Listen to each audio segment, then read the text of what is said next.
যেটি সবার আগে বাংলাদেশ স্লোগান নিয়ে সামনে আসছে, সেই সরকার এই নিয়ে যেই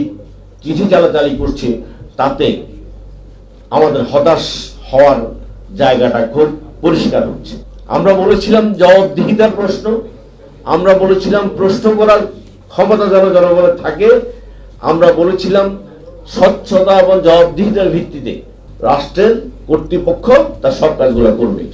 কিন্তু এমন একটি গুরুত্বপূর্ণ প্রশ্ন, এখানে অনেক ইন্টেরিয়ার সরকারের সময় আলোচনা শ্বেতপত্র প্রকাশের দাবি আসছে, আমি একমত তার সাথে, কিন্তু তার ধারাবাহিকতা আজকে যেটি হলো এটিতে আরো ভয়াবহ, যার কাছে আমার প্রত্যাশা অনেক বেশি, যার কাছে আমার চাহিদা অনেক বেশি,